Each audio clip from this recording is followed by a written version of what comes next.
ಕನ್ನಡ ವ್ಯಾಕರಣ ವಾಕ್ಯ ಮತ್ತು ವಾಕ್ಯ ಪ್ರಕಾರಗಳು. ವಾಕ್ಯನ ಇಂಗ್ಲಿಷಲ್ಲಿ ಸೆಂಟೆನ್ಸ್ ಅಂತ ಹೇಳ್ತೀವಿ, ಕನ್ನಡದಲ್ಲಿ ವಾಕ್ಯ ಅಂತ ಹೇಳ್ತೀವಿ. ವಾಕ್ಯ ಅಂದರೆ ಏನು ಅಂದರೆ ಒಂದು ಸಂಪೂರ್ಣ ಅರ್ಥ ಕೊಡುವ ಪದಗಳ ಸಮೂಹಕ್ಕೆ ನಾವು ವಾಕ್ಯ ಅಂತ ಕರಿತೀವಿ. ನಿರ್ದಿಷ್ಟವಾದಂತಹ ಕ್ರಮದಲ್ಲಿ ಜೋಡಿಸಿದಂತಹ ಪದಗಳ ಗುಂಪು ಖಚಿತವಾದ ಅರ್ಥವನ್ನ ನೀಡುವ ಹಾಗೆ ಇರಬೇಕು. ಯಾರಿಗೆ? ಓದುವವರಿಗೆ ಮತ್ತು ಕೇಳುವವರಿಗೆ. ಅಂತಹ ಪದಗಳ ಸಮೂಹವನ್ನು ನಾವು ವಾಕ್ಯ ಅಂತ ಕರಿತೀವಿ. ಈ ವಾಕ್ಯಗಳಲ್ಲಿ ನಾವು 3 ಪ್ರಕಾರಗಳನ್ನು ನೋಡ್ತೀವಿ. ವಾಕ್ಯದಲ್ಲಿ ನಾವು ಎಷ್ಟು ಪ್ರಕಾರಗಳನ್ನು ನೋಡ್ತೀವಿ? 3 ಪ್ರಕಾರಗಳನ್ನು ನೋಡ್ತೀವಿ. ಅವುಗಳು ಅಂದರೆ ಸಾಮಾನ್ಯ ವಾಕ್ಯ, ಸಂಯೋಜಿತ ವಾಕ್ಯ, ಮಿಶ್ರ ವಾಕ್ಯ. ಸಾಮಾನ್ಯ ವಾಕ್ಯ ಏನು? ಈ ಸಾಮಾನ್ಯ ವಾಕ್ಯ ಅಂದರೆ ಸಾಮಾನ್ಯವಾದಂತಹ ವಾಕ್ಯ. ಇದು ಸರಳ ಅರ್ಥವನ್ನ ಕೊಡ್ತಾ ಇರುತ್ತೆ, ಪೂರ್ಣ ಕ್ರಿಯಾಪದವನ್ನು ಒಳಗೊಂಡಿರುತ್ತೆ, ಹಾಗೆಯೇ ಸ್ವತಂತ್ರ ಮತ್ತು ಖಚಿತ ಅರ್ಥವನ್ನು ಕೊಡುವಂತಹ ವಾಕ್ಯಕ್ಕೆ ನಾವು ಸಾಮಾನ್ಯ ವಾಕ್ಯ ಅಂತ ಹೇಳ್ತೀವಿ. ಉದಾಹರಣೆಗೆ, ರೇಖಾ ಶಾಲೆಗೆ ಹೋಗುತ್ತಾಳೆ. ಈ ರೇಖಾ ಅನ್ನೋದು ಕರ್ತೃಪದ, ಶಾಲೆಗೆ ಅನ್ನೋದು ಕರ್ಮಪದ, ಹೋಗುತ್ತಾಳೆ ಅನ್ನೋದು ಕ್ರಿಯಾಪದ. ಹೀಗೆ ಕರ್ತೃ ಕರ್ಮ ಕ್ರಿಯಾಪದಗಳನ್ನು ಒಳಗೊಂಡು ಸಂಪೂರ್ಣವಾದಂತಹ ಕ್ರಿಯಾಪದವನ್ನು ಒಳಗೊಂಡಿದ್ದು ಖಚಿತವಾದ ಅರ್ಥವನ್ನು ಕೊಡುವಂತಿದ್ದರೆ ಅದನ್ನು ನಾವು ಸಾಮಾನ್ಯ ವಾಕ್ಯ ಅಂತ ಕರಿತೀವಿ. ಸಂಯೋಜಿತ ವಾಕ್ಯ ಏನು? ಸಂಯೋಜಿತ ವಾಕ್ಯ ಅಂದರೆ ಸಂಯೋಜಿತ ವಾಕ್ಯ ಅಂದರೆ 2 ಅಥವಾ ಅನೇಕ ಸಾಮಾನ್ಯ ವಾಕ್ಯಗಳು ಅರ್ಥ ಆಗೋದಕ್ಕೆ, ಅರ್ಥ ಸ್ಪಷ್ಟತೆಗಾಗಿ ಕೆಲವೊಂದು ಸಂಬಂಧ ಅಂದರೆ ಒಂದಕ್ಕೊಂದು ಸೇರಿಸುವಂತಹ ಅವ್ಯಯಗಳನ್ನು ಒಳಗೊಂಡಿರ್ತವೆ. ಉದಾಹರಣೆಗೆ ಅಂತಹ ಅವ್ಯಯಗಳು ಅಂದರೆ ಆದರೆ, ಅಂತಹ, ಅಥವಾ, ಆದ್ದರಿಂದ, ಹಾಗೂ. ಇಂತಹ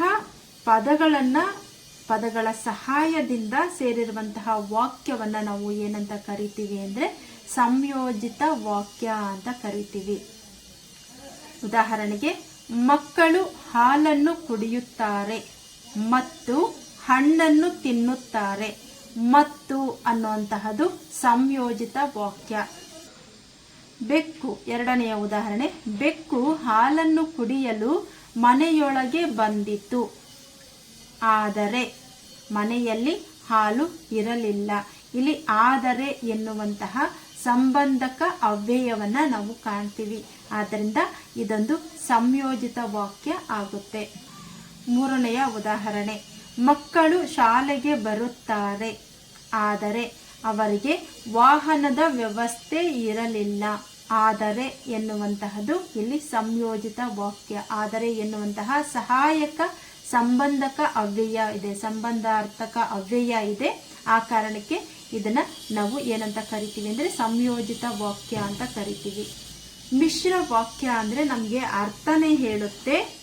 ಒಂದು ಅಥವಾ ಅನೇಕ ವಾಕ್ಯಗಳು ಒಂದು ಪ್ರಧಾನ ವಾಕ್ಯಕ್ಕೆ ಅಧೀನವಾಗಿ ಇರ್ತವೆ, ಅಧೀನವಾಗಿ ರಚಿತ ಆಗಿರ್ತವೆ. ಇಂತಹ ವಾಕ್ಯಗಳನ್ನು ನಾವು ಮಿಶ್ರ ವಾಕ್ಯ ಅಂತ ಹೇಳ್ತೀವಿ. ನೋಡಿ, ಏನು ಮಿಶ್ರ ವಾಕ್ಯ ಅಂದರೆ ಒಂದು ಪ್ರಧಾನ ವಾಕ್ಯಕ್ಕೆ ಉಪವಾಕ್ಯಗಳು ಅಧೀನವಾಗಿರ್ತವೆ. ಇಂತಹ ವಾಕ್ಯವನ್ನ ನಾವು ಮಿಶ್ರ ವಾಕ್ಯ ಅಂತ ಹೇಳ್ತೀವಿ. ಉದಾಹರಣೆಗೆ, ನಾನು ಬಂದಾಗ ಅವನು ಹೋಗಿದ್ದನು, ನಾನು ಬಂದಾಗ ಅವನು ಹೋಗಿದ್ದನು. ಇಲ್ಲಿ ಅವನು ಹೋಗಿದ್ದನು ಅನ್ನೋದು ಪ್ರಧಾನ ವಾಕ್ಯ, ನಾನು ಬಂದಾಗ ಅನ್ನುವಂತಹದ್ದು ಅಧೀನ ವಾಕ್ಯ.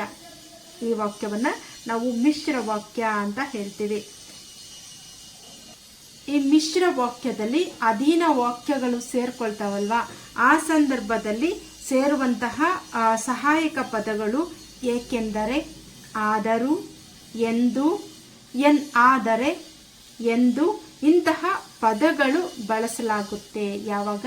ಈ ಒಂದು ಮಿಶ್ರ ವಾಕ್ಯದಲ್ಲಿ ಅಧೀನ ವಾಕ್ಯಗಳು ಸೇರ್ಕೋಬೇಕಾದ್ರೆ ಇಂತಹ ವಾಕ್ಯವನ್ನ ನಾವು ಮಿಶ್ರ ವಾಕ್ಯ ಅಂತ ಹೇಳ್ತೀವಿ.